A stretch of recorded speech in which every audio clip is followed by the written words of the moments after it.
I always think that pictures, rather than you finding them, they find you. What is photography other than collecting?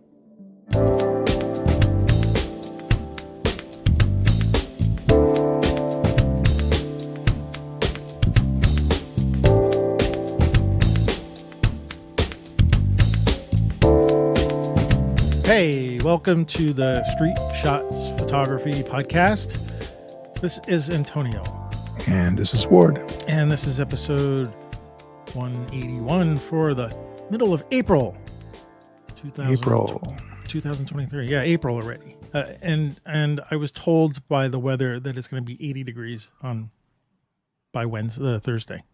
Wow, that is something. That's pretty warm for this time of year. This is April. All the magnolias are going to... Magnolia trees tend to not like the sun too much, and so they crisp up and turn into nasty little things and then clean it. I love magnolia trees, but I don't like when they... Be thankful you have them, because I don't.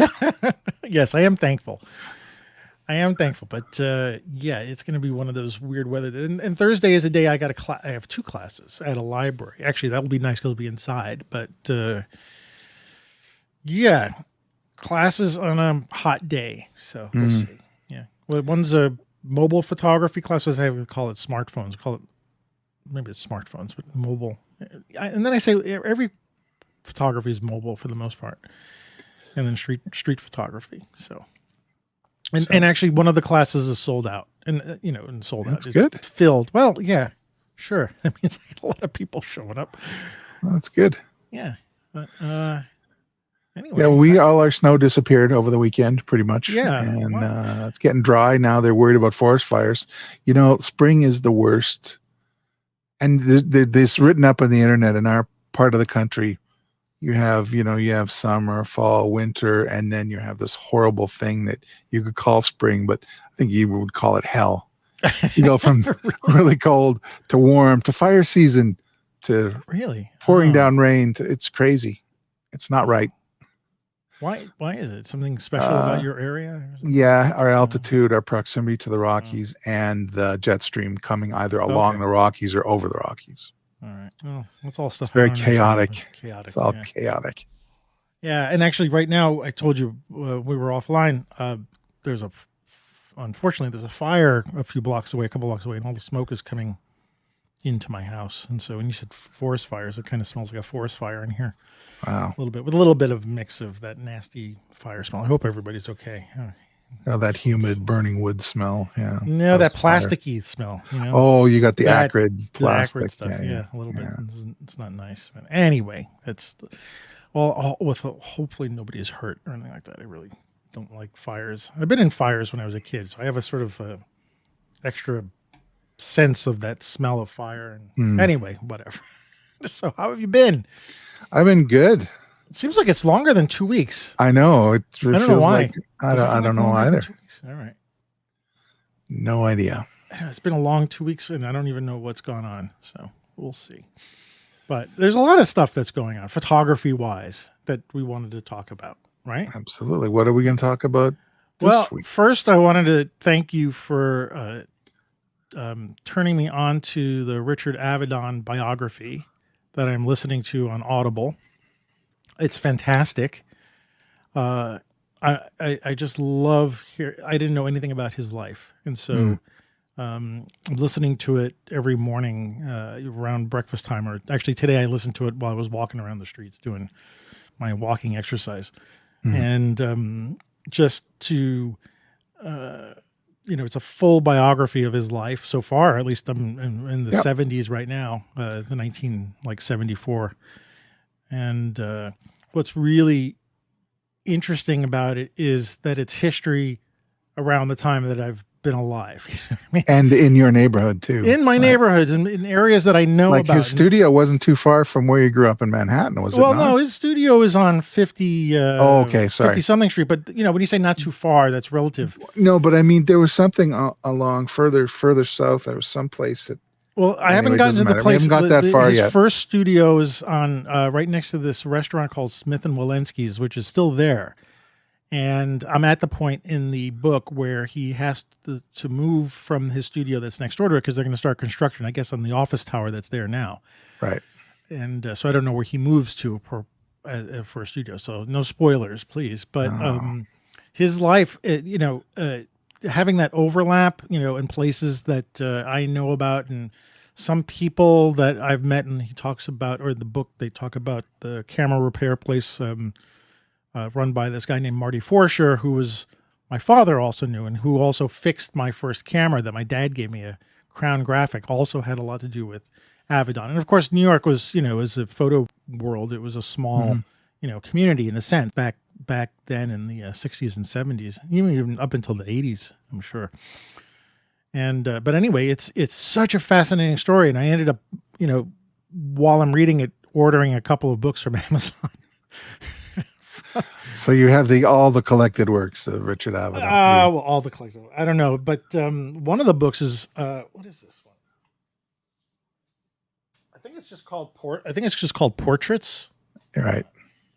Yeah, but it's this fold-out book. I mean, it's not like typical pages. You fold it out like an accordion. Oh. And it's all 8 by I think the book is roughly about the same size as the film. I'm showing you the picture of the beekeeper, covered in bees, which I don't know the story about yet. You said it's in the book.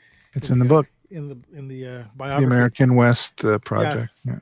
And I've been aware of his work for a very long time, but it's really it's so nice to have a deep dive like this, like a biography. It just adds so much more. And I was thinking about this in terms of like when you go to a restaurant, like a really fancy restaurant, and someone tells you about the history of the food that you're about to eat or something, and somehow the food just tastes better, or the experience is so much better.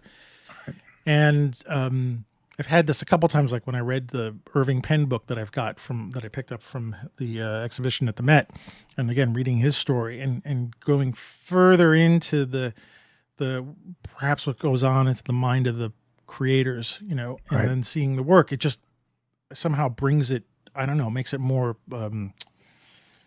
lively. I can't come up with words. Yeah. Well, I was thinking too, you get an idea of his mindset while he was doing some of these projects too, or when he was putting together these exhibitions. That it's just rich. It just becomes a much richer experience of just looking at the images themselves. Now you've got this kind of backfill of who the man was. Yeah. Yeah. I try to tell students about this, like if students go and they look at pictures, but they don't have the context of who made it and whatnot. And I really want them to get interested in it. If you're interested in photography, find a photographer and spend some time with one photographer and become something else. And so, anyway, I wanted to thank you for that. I recommend this book. It's just called What Becomes Legend the Most. Yeah. Something like that. But I'm listening to the audio version, and it's I haven't it's nice to be able to like have breakfast and listen to the story, and especially the woman who's narrating it is very good. But it's a very compelling story. It's very compelling, and it's recent history too. Yeah. So anyway, I wanted. She's a voice actor, and I think she's from Brooklyn too. Really? I think so. Okay, well, there you go. Everybody's from Brooklyn. Although Avedon was from the Bronx. So he's from the Bronx, yeah. He's from the Bronx, yeah. But anyway, his story is born in Texas. Born in Texas from the Bronx, yeah. There you go. It's very strange, but it's America. And I'm starting to rack my memories to see if it was ever possible if I ever was in the same place with him. Like, is it possible? Since you had that close encounter with Alex Webb, anything is possible. Yeah, is anything possible? I don't have a distinct memory of him, but like there's some things that were mentioned in the book that just sound familiar. So anyway, highly recommended. And we're going to, when I'm finished with this, we'll do a deep dive on Avedon, which I'm looking forward to. I don't want to talk about his work and stuff like that. So cool. I'm gonna also go see the show at the Met. There's a exhibition. You get to do everything cool. Yeah, I haven't gone yet because I'm going to time it with a friend of mine, and there's a Bernice Abbott exhibit there as well. But there are the Avedon murals, these big, giant panoramic. Chicago 7, all of Chicago those. 7, that yeah. would be awesome. Yeah, and that one thing, the one spoiler I would say from the beginning of the book is the description of how those prints were being made by the assistants, because they had to enlarge them sideways, right, instead of from up and down, and that they had to use their bodies and paddles. I'm picturing like the guys on an aircraft carrier trying to wave a plane down, right, to do dodging and burning and stuff like that. So I was thinking, God, if someone just filmed that would be such an amazing performance art visual. Yeah. So anyway, highly recommended. Thank you for telling me about it. And I love finding out more about photographers like this, or artists that I'm really interested in. I think I can become more interested in them actually once I start reading about them or hearing about them. So yeah, thanks. And in that sort of this kind of will lead into the other thing I just wanted to mention from our last episode. And I'm sure everybody knows about this already, but maybe those of you don't. It does sound like DP Review is going to be archived. And it's not just third party. It's supposed to shut down today. We're recording this on April 10th. Oh, this is today. Today's the last day. Today's the last day. Yeah. Oh, yeah. There were about a week ago or so, there were third party people pulling, scraping the site to archive it. And then there was an article in Petapixel a few days ago, on April 7th, saying that it will be archived after all, like an official archive. I don't know what that means, but it does sound like, at least in one way or the other, the site will be accessible so that all that great archiving stuff, all that information will be archived for all of us, which is great. It's like the Library of Alexandria getting burned down and all that stuff going into pot. So anyway, I wanted another last thing before we get to our main topic, which might lead into it. I had one more. This AI stuff is coming to a head, and I swear this won't be too long.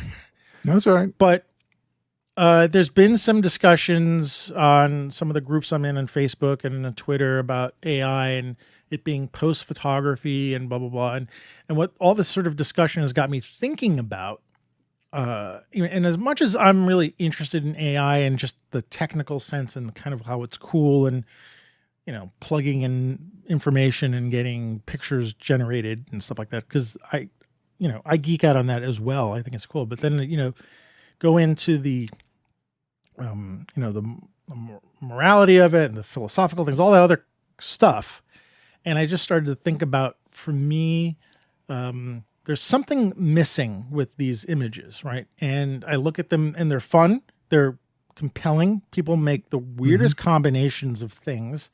I mean, like things I couldn't even imagine even my dreams or nightmares would have. It's just, and that kind of stuff is like, watching a train wreck or something. It's like people, there was one, a lava eating contest.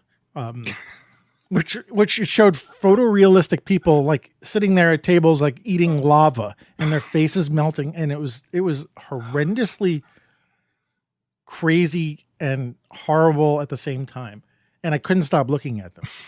Anyway, all this discussion has got me thinking about the fact that and actually reading about Avedon or listening to the story about Avedon is that this is what AI imagery is going to lack.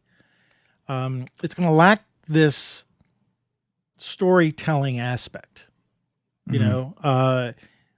first of all, the soulness of it. That's not my words. People have said it's soulless, and I've seen that coming up a lot. Understanding that a machine is making this and there's nothing behind it other than the person who's prompting it. Right. And that for me, like, as I start to look at the images and I realize, yes, they're very shallow. There's nothing at stake. They seem very closed. Very closed. There's been no risk taken making these images one way or the other. And someone could say, well, what about digital illustration? Yeah, but digital illustration, there's someone sitting in a computer with a Wacom tablet or software, and they're spending energy. They're spending their body energy or life energy creating an image. Photography is the same thing, the photographers. So whatever kind of art form it is, for the most part, all I can think of is that there's a human being, there's energy and risk, because the risk is could be physical. The risk could be, putting pictures out there in the world and taking the hits from people who don't like it, whatever that is. But risk is there. There's none of that in AI imagery. There's no risk.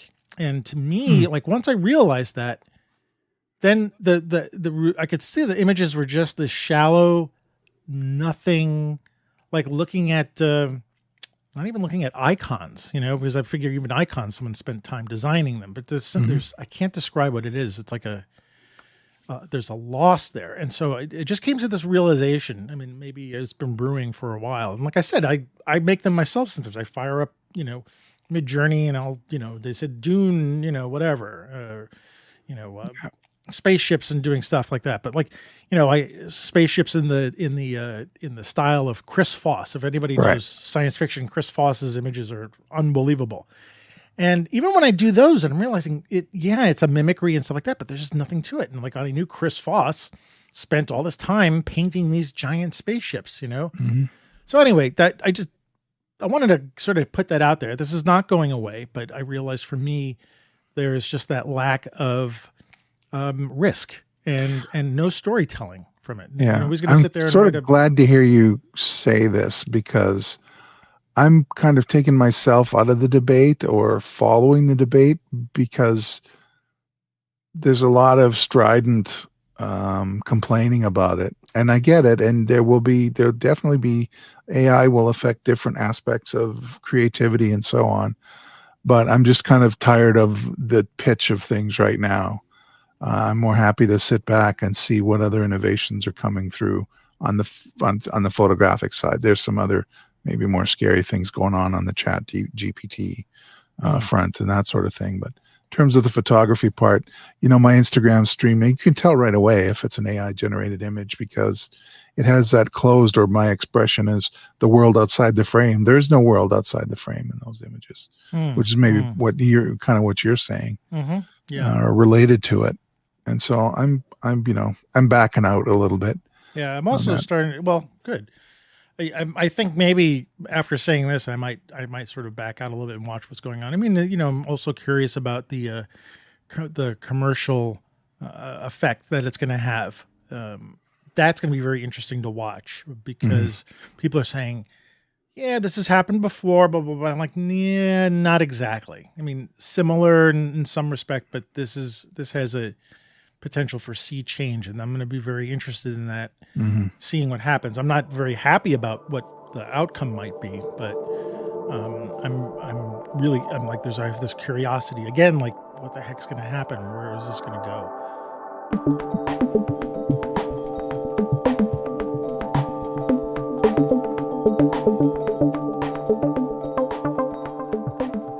Last week, not this past Saturday, but the Saturday before, there was a 3-day show called the Aipad Show in New York City. Aipad stands for the Association of International Photography Art Dealers.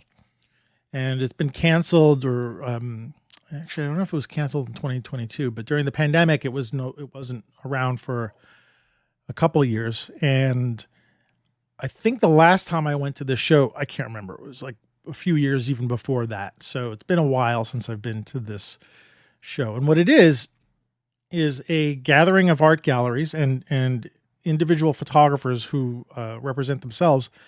And it's like a gallery of galleries.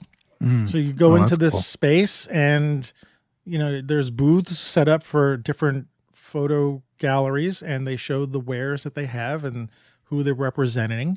And they put the pictures up on the wall, and it's literally like a photo museum with a bunch of galleries showing their stuff. And it was sort of a last minute thing. Someone posted on Facebook, go see the show. And I had forgotten. I was like, oh yeah.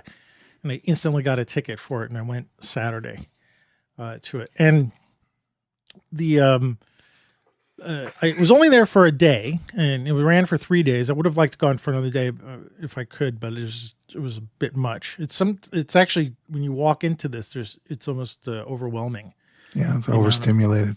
Yeah. So these are not just like current stuff. This is like historic work and it's everything. A mix too? of everything. It's a mix of current photography work, archival, historical, you name it. it's one booth might have a mixture of contemporary photography and archival work at the same time. Mhm. And some of the same pictures are in different booths too. Some people, because a lot of what we're seeing here in this show is not a display of imagery, as if they're also they're the objects, the prints. Mm. That's what they're there for, the prints, Right. the actual objects themselves. And, having spent so much time, even though when you were in town, we went to the Met and we saw the Becker show there, and we saw the physical prints there. And it's just more time than not. I'm not seeing prints, maybe in a book or two, but when you go and actually see prints hanging on a wall, it's a whole different experience to do this. So I walked through that whole show and I had a smile on my face the whole time. People must have thought I was an idiot or something. Like some sort of, because I just could not help myself to see. It just made me so happy to see all this photography in a way that I think it's meant to be seen and it's meant to be experienced. And it was tangible. It was in front of me. I could look at it. I could talk to somebody about it. I mean, I didn't really talk to many people about it. I was just more absorbing the pictures there, but you could see people standing around in front of these pictures, talking about them and pointing to things. And there were the prints that were wrapped up, matted prints in the little display cases that you could fold through. And, I held a $15,000 print by Atjay. I'm pronouncing his name wrong, but excuse me, but close enough. Yeah. And there was a Dorothea Lange print, the migrant mother on the wall, for $200,000, and so actually a lot of the prints were for sale, so you could buy things. Not everything was that pricey, but there was a lot of pricey stuff, and photographers go there to try to get representation. I don't think people are showing portfolios and stuff like that, but anyway, so during the show, there was I walked into a lecture from two people. I'm gonna get their names right. So I wrote them down here. Here it is. John Bennett, who's a collector, editor, and curator, and W.M. Hunt, who's also a collector, curator, and consultant. And they had a talk. What was it? The Joy of Collecting, a conversation between W.M. Hunt and John Bennett. And the whole talk was about an hour, and they were both are photography collectors. And I thought, we haven't talked about that. We haven't really talked about the collecting of photography right now. No, we haven't. And like I said, I was at the show and I was very tempted actually by a couple of prints. There was some stuff in my price range. And I was like, And, these are the kind of things I regret because, you buy a print now and, in however many years, you don't buy it because you're going to, maybe wouldn't buy something as an investment. It might have that as a secondary thing. You buy something for $800 now and, 2 years from now, it's $1,600, but you don't buy the print because you want to invest in it, or at least I wouldn't. I buy it because it's a beautiful thing that I want to own. Right. So anyway, I wanted to talk to you about that. And, and the reason why I said I segued with AI, and this will be my last thing about that, because I didn't see any AI stuff in this show, which makes sense.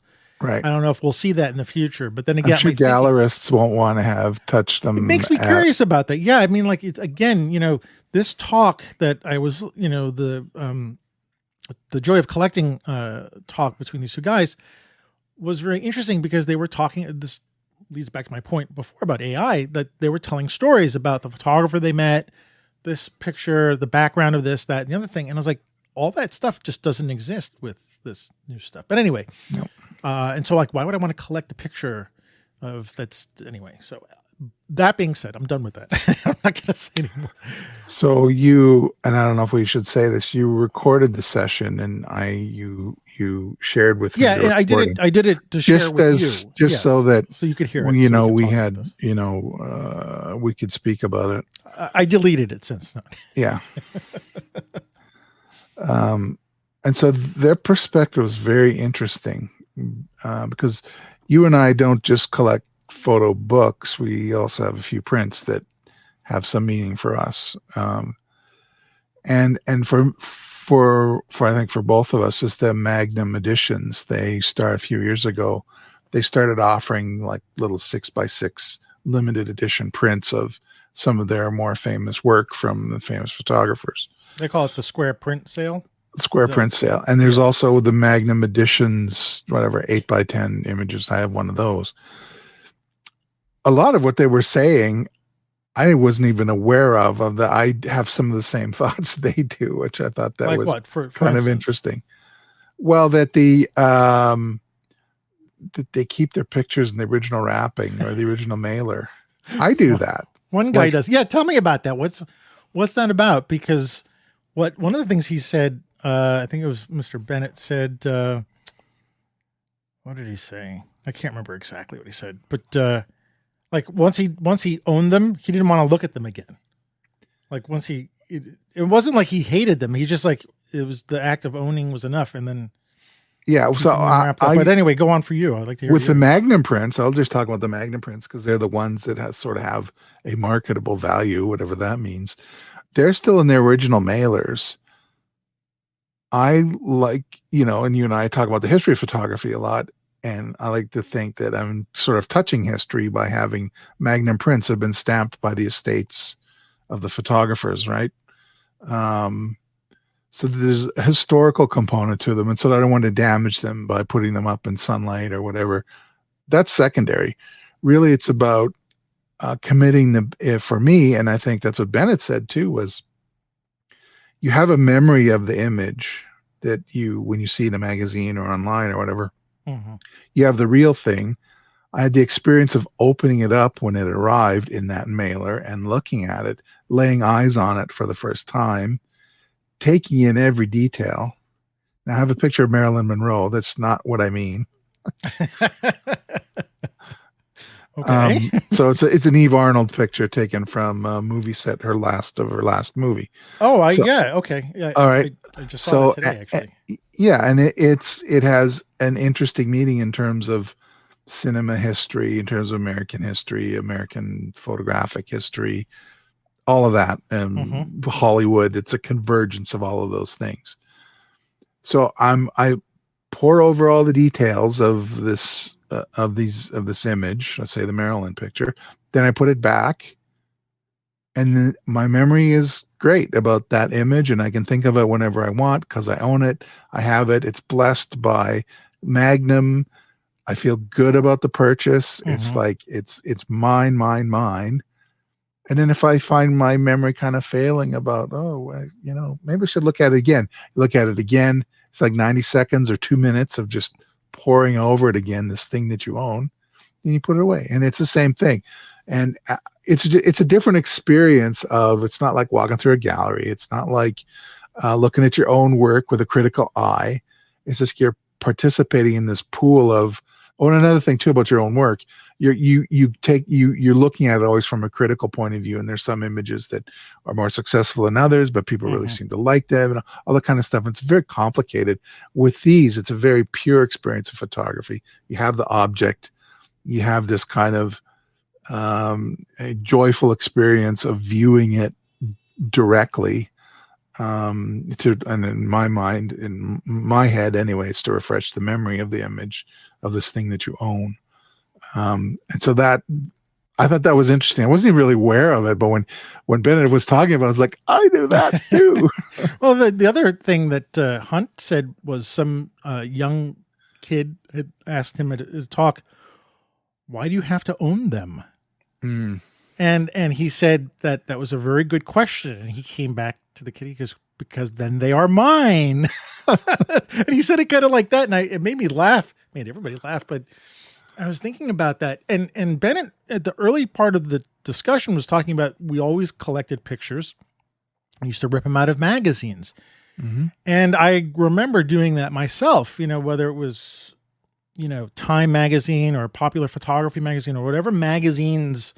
By the way, kids, there were these things called magazines that you would get subscriptions to, and you would have them delivered to the mail. It always bummed me out when the mail postal worker would shove the magazine into the Oh, into I the always box went and to the would rip news it up. agent. I always went to the newsstand to get them. Yeah. Well, Pristine. anyway, I always pick second or third from the front. there was a magazine called Photo District News that was an incredibly good magazine. And PDN, yeah. yeah, and initially it came in a very large size, like an oversized Mm. size. It wouldn't fit into mailboxes, so they Like would. Shutterbug used to. There was a huge monster. Yeah, but it was a glossier, it was nicer Yes, quality. yeah, But I yes. remember when Bennett was talking about that, I was like, yeah, I would collect pictures by ripping them out of the magazines, or actually I would use an X-Acto knife because I would like them sliced, and I would put them in files and store them in my file cabinet, and in a way that's kind of similar to what you're talking about, even though I don't own the picture, not like a print from Magnum or Right. a photographer, but I do have access to it. I own it. I've taken it from the magazine and I've looked at it and I kept it and I stuck it in a file someplace, and I've never looked at it since. In fact, I probably threw them out. And a lot of my, but that's the same way of that's a similar collecting. Yeah. And then it made me think about what I'm doing now. Is I probably mentioned this a few shows ago, and you know about this, but I when I see pictures online, I collect them. Mhm. And I will download them off of Facebook or wherever I'm looking at pictures, using the browser, and click and save the picture. You're not supposed to do that, but who cares? It's for my own personal thing. And I've got libraries full of pictures, which again, it's a collecting of images. And what was interesting about the talk was like, why are we collecting these pictures? Because they mean something to us. There's something about what we collect that tells us about ourselves a little bit. Right. Maybe tells someone else about ourselves, like why we collect stuff. If you looked at the collections I have, what does he collect? Well, images of Star Trek, Star Wars, retro pictures, old ephemera kind of stuff. Whatever. Old Hollywood. All the love Hollywood old stuff. In fact, if the Eve Arnold picture that you were just talking about, I believe I saw it today on Facebook. It was colorized. It was actually a nice colorization. And I was like, I haven't seen that picture of. Oh no, she shot color. But this one was a black and white picture. Oh, okay. That was colorized because it said colorized by so and so, restored and colorized by so and so, and it was a really nice picture of her. And I was like, okay, download and save it into my galleries and stuff like that. I too also I think again I have to blame you for the Magnum square print stuff. Like telling me about this. I don't think I started buying them until I started meeting you. I cruised for a while, and when the D-Day picture came up, what pictures do you have? What you said you had? So I have the D-Day picture. The what's it called? Let me just get Robert to Capa? my notes. It's a Robert Capa image. Is it the one? It was called U.S. Troops, Omaha Beach, France, 1944. It's a famous blurry. The blurry shot of the guy in the water. Guy in the water and the devil's tooth, what a thing behind him, and that kind of, shell shocky thing. I have a color image, Kappa from Kappa called the Freighter Crewman, Atlantic Ocean, 1941. And it's a crewman who's on deck. And he's got his arm wrapped around one of the signal lamps with the shutters that you use to communicate ship to ship. Yeah. Oh, I know that picture. Yeah. And it has this beautiful Kodachrome, the quality of the brass and the shallow depth of field and his kind of threadbare white sweater that he's wearing. It's just it's alive. I imagine it would make a beautiful poster of a wartime thing. Non-combatant, by the way. He would be, one of those freighters that would have been escorted by the Merchant Marine. And so it has a kind of a special meaning. And my uncle was in the Canadian Navy, and they escorted ships back and forth between North America and Europe. And then I have the Magnum Edition 8x10 print of Marilyn Monroe on the set of The Misfits. That's also a color image. Made a point of making the Eve Arnold image. There was another Magnum photographer, Inga, what's her name? Forgotten her last name. Anyway, she was Inga Morath. She and then Marilyn Monroe's husband started their love affair on the set and of the Misfits at the same time. So I wanted to make sure I got an Eve Arnold picture and not an Inga Morath picture. Okay. In deference to Okay. Marilyn. All right. So it was just, these things you think about when you're collecting. Like I want a picture of Marilyn there, but not from the woman who broke up the marriage. I want the one with Eve Arnold who has a little bit more life in her images. So they have the sale coming up, a couple times a year, a few times a year. Yeah. And the prints, I also, when you were talking about it, I just pulled them out so that I could look at them while I'm talking to you. And I realized I also had them in the mailers. And my plan was to get them framed. I just haven't gotten around to it, just not in any sense of what you were talking about, like keeping them so that I can look at them. It's just wasn't the first thing I've had in my mind, but framing these things. But I had this idea that I would do it. I've got four for the Magnum print. So it's funny, they call them the square print sale, but they print, horizontal or verticals. Yeah. And actually, two of the pictures were pictures I've always wanted to have, and I've always been attracted to them. And they were the two Eugene Smith pictures. We'll put these pictures up in the show notes, by the way, since they're all available online. But the picture of the three Spanish civil guards, this one wearing those funny hats. Yeah. This picture, I'm actually not a big fan of the print. I think this is an over contrasty print. In fact, I almost decided to call them back and complain about it, but I got sort of lost in other things, so I'm just going to keep it. But I remember seeing this picture as a child or something, like just way back when, and being attracted by the framing and stuff like that. So this is stamped by Kevin Eugene Smith. So it's by his son. And the other one of Smith's that I got is the three Welsh miners. They're still wrapped up in the tissue paper. Black with the black coal. Yeah, and again, what's interesting about these two pictures, they're both of three people, and it's the way they're framed, and I love it. But again, this picture was one of those from way back when, and the Elliot Erwitt shot of the two dogs sitting on one dog sitting on the guy's lap on the stoop. Yeah, and he signed this one. This one I bought. I think I'm probably talked about it on the show, but I bought it, and it took him like a year to sign these. And these were the last prints that he signed. But it's Elliot Erwitt. You'd probably get because he's a sense of it. He's a zillion years old. And then I kept getting notifications from Magnum apologizing. They were saying they were having such a hard time getting him to sign these things because he was not well. Yeah.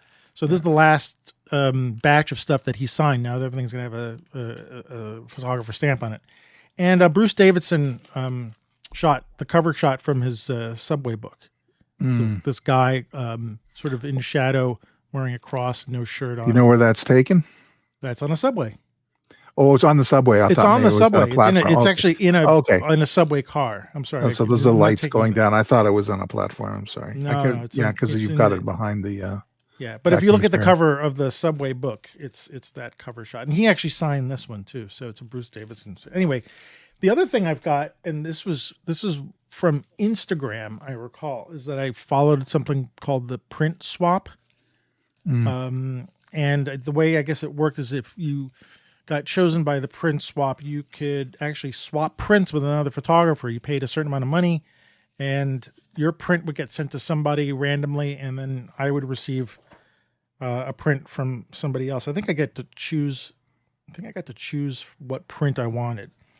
So this was a print from, I don't know who this is, but I think I might have another one someplace, but it's this nice one of a. Oh, that's nice. It's like a late 50s, 60s kind of, that's cool. Yeah. Marcella Marinelli is the photographer. Now I'm finding the name. There it is. Anyway, I might have one more. So I don't have a lot of collection prints. I do have one. By the way, it's a bed. The picture is of a bed. Oh, the pictures of a bed. Yeah, we're describing from the bright light of a window. Yeah, going across the bed and onto the wall. Yeah, with a candle on a thing. It's a nice environment thing. And I do have some from. I think I have one or two prints from Gene Mealy, my friend. We've exchanged prints. He's been on the show too, Gene. He's been on the show. We're gonna have him on the show again. We have to talk about subjects to have with him on, but because he's always a willing participant. But that's it. I don't have much else, and I really like the idea of collecting pictures, and being able to own them. Again, wall space is kind of at a premium in an apartment. And I would want to show them off nicely. The Magnum prints I want to have framed nicely. I was waiting until I got 4 of them because I figured, okay, well, if I got 4, now I can, and they're all the same size. They're all horizontal. I can all have them presented in a similar way, like, with the same frames and stuff like that.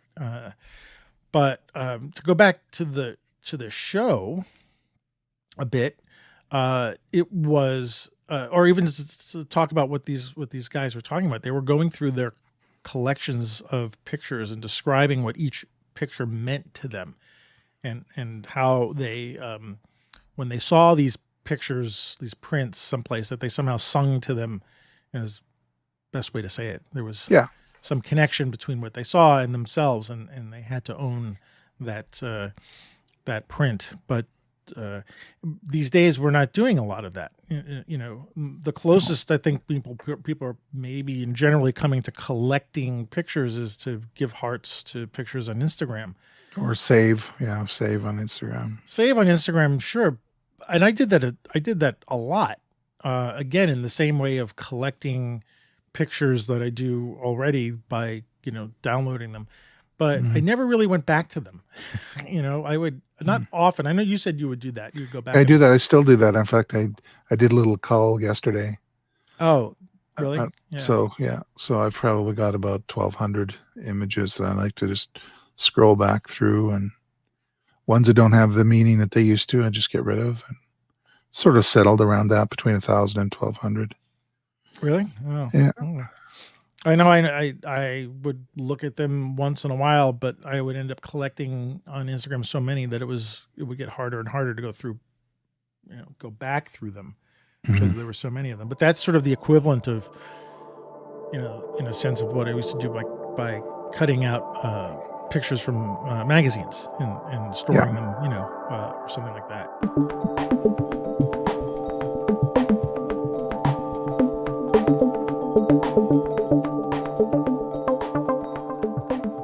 When I started to do a little research for us talking today, I found a video on YouTube. We'll put this in the show notes too, of Elton John is a photography collector. I mean, I'm sure there's a zillion people out there that are photography collectors, but this one just popped up, and I happen to like Elton John music, and I was like, I didn't know this, and watched the video, and it was a tour of his apartment in Atlanta. And I think it was in preparation for a show at the Tate. So I guess he was going to lend out his images to the museum in London to show this is his collection of stuff. And he had quite a collection of work. And I didn't know that he was, I don't know a lot about Elton John, but I didn't know that he was an avid photographer collector and a very knowing about the history of it as well. Some people collect it and then understand what this history is about. So, now I found it fascinating too. I mean, that he became a student of photography, right away, and he has 2 Man Ray images over his bed, and like he's really and he's got the Dorothea Lange Migrant Mother, and he's got his walls are just amazing. Someone like him, he would like, I see that print, I'm going to buy it.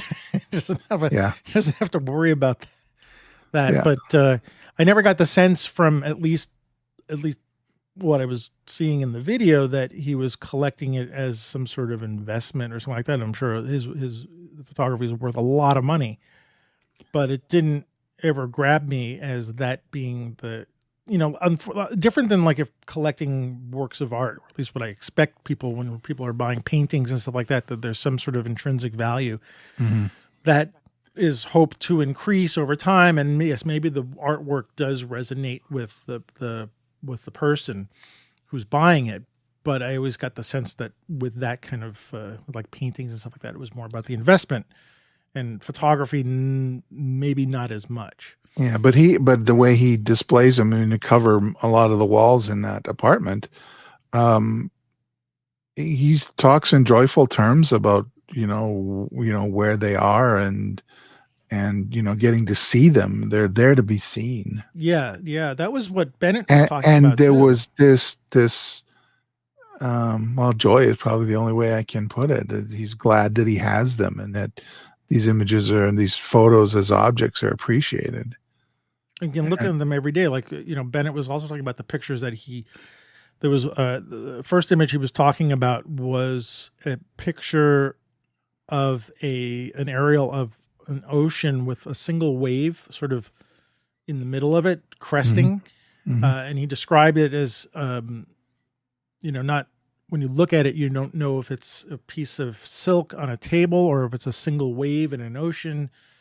And he was mentioning that he grew up in an area that was not close to water. And so he always wanted to see big bodies of water. And so he has that print facing his bed so that when he wakes up in the morning, he sees this all the time, and it has some effect on him. And I got that sense from Elton John too, that, these pictures are there to be seen. They're objects, they're owned, they're collected, but like you said, they give him joy, and you can look at a piece. I think he said something like you can look at these pictures for hours or something like that. There's something about being able to do that, and never got the sense of it was some sort of, like, I'm sure with Elton John, he probably doesn't have to, invest in photography, but I never got that sense. And especially when I was walking through the show, when I see that, yes, there were certain prints that were very expensive, and, would I buy an Atche because it was $15,000? No, because I would buy it because it's a beautiful image and maybe it has some context to it. The Dorothea Lange picture was actually printed by her.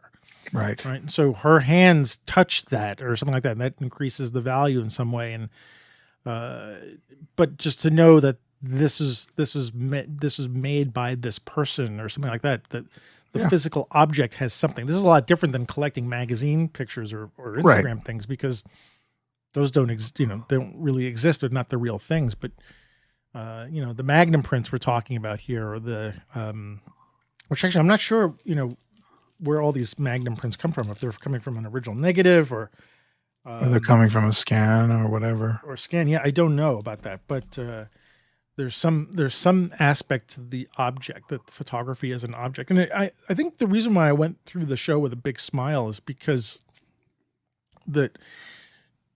I just recently got a printer, a new printer, which I haven't set up yet. And I'm looking forward to printing my pictures again. I really want to get them out into the real world.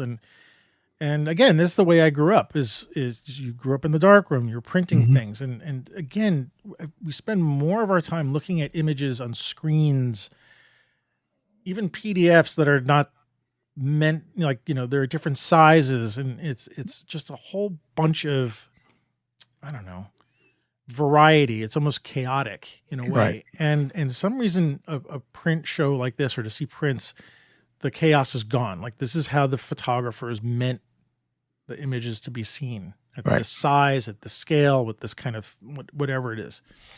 And so that attracts me, like, in a sense, for collecting pictures. I'm sure that partially attracts these two guys who were talking about the joy of collecting as well.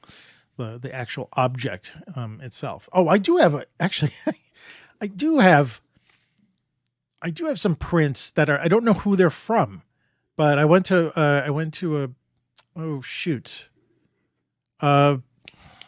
antique shop in Connecticut, and they had a box there, and it said, buy some ancestors. Oh, right. I remember. There was a box of these, old prints, right? And I just pulled out, like, they were a buck a piece, and they're like old, what are they called, those? They weren't postcards. What were they called?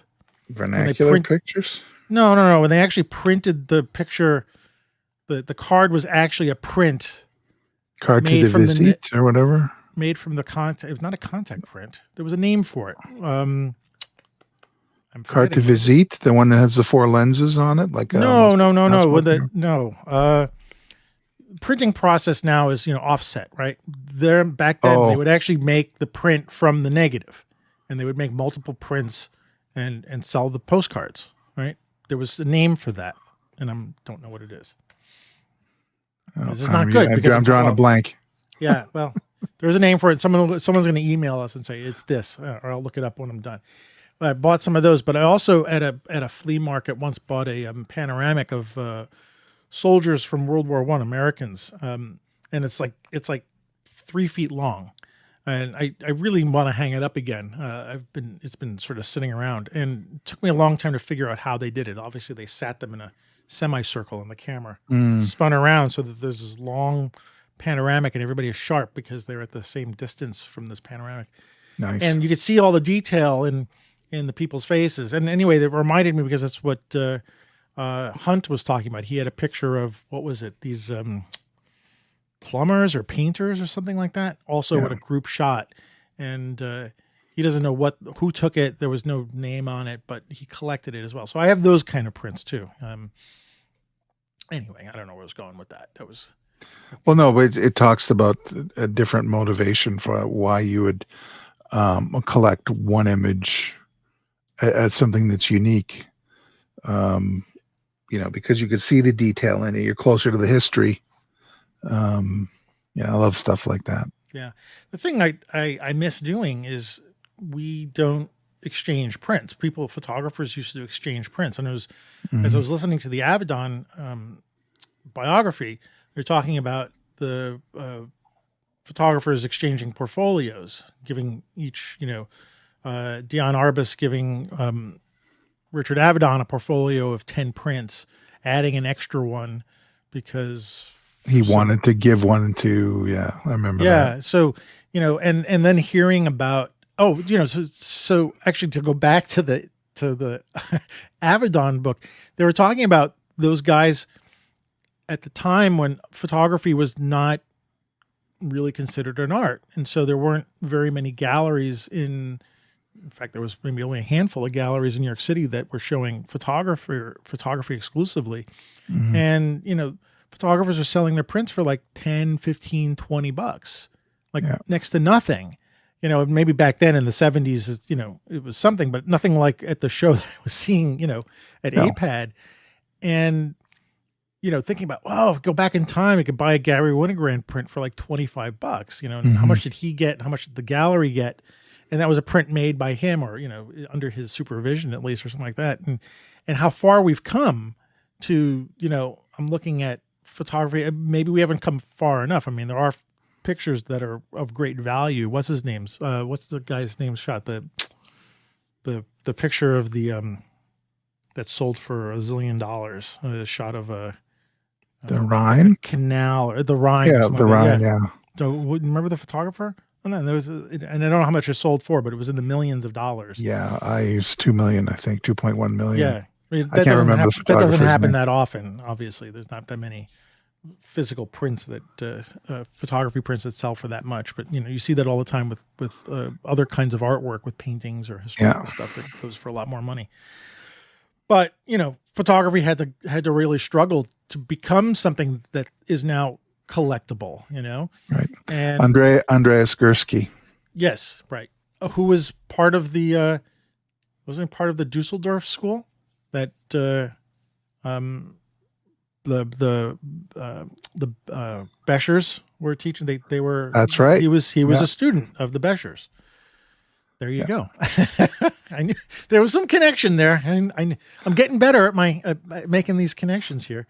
I know you're really good at this, but I'm getting better at it. That's interesting. Yeah. So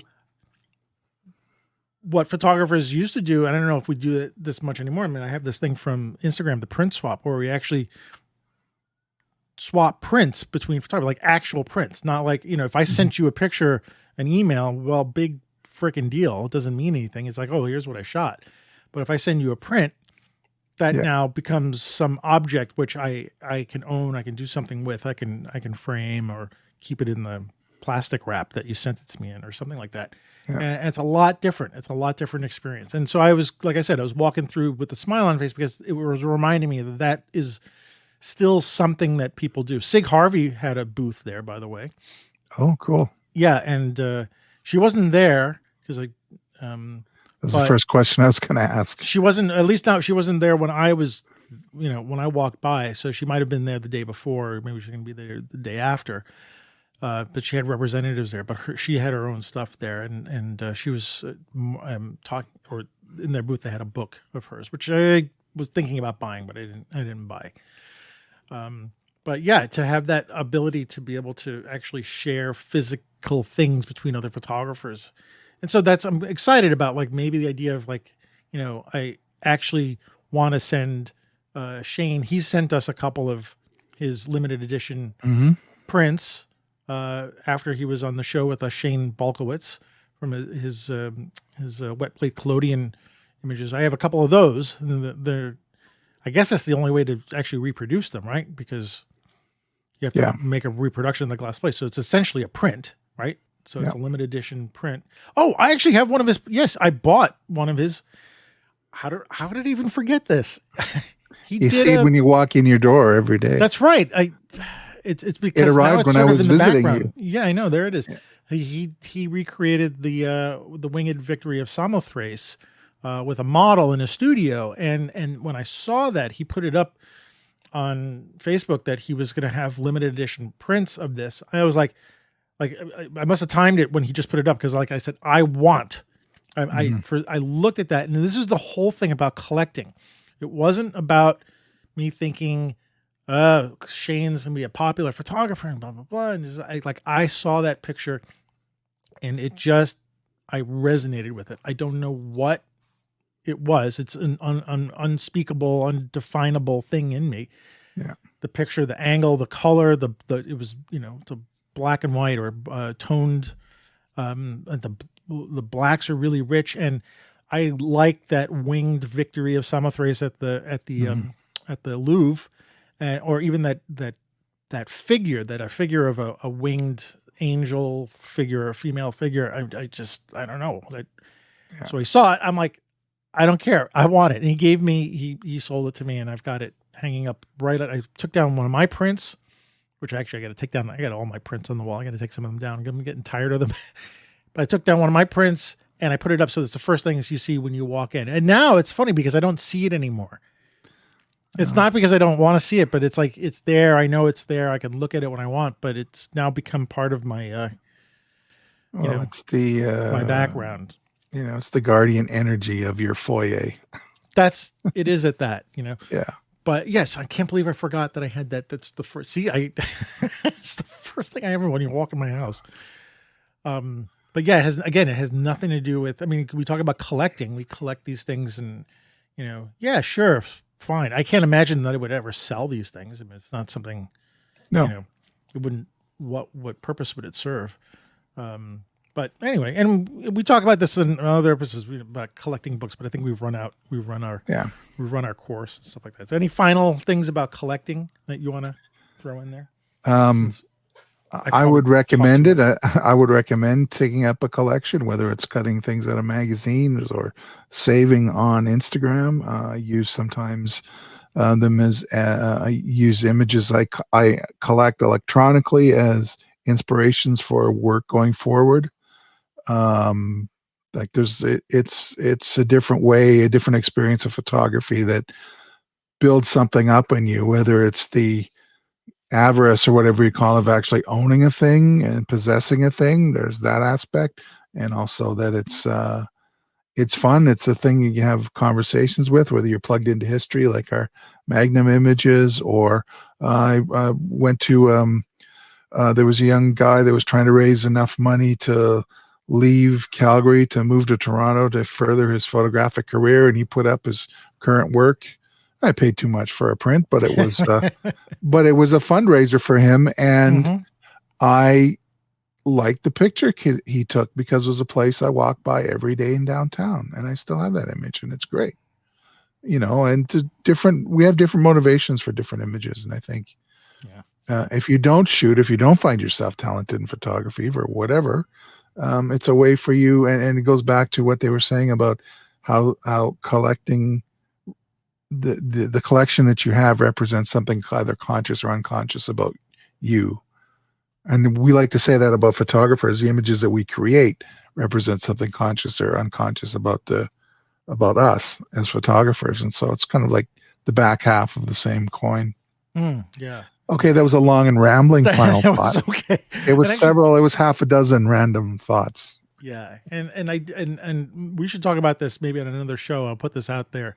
But from the flip side of it, as having sold prints to other people, and knowing that someone is feeling the same thing about my image that I feel about somebody else's image, to live with that and reflect on that a little bit. I don't make a ton of money selling prints. It's not something that I do. And it's actually kind of a hard thing to do in general, sell prints.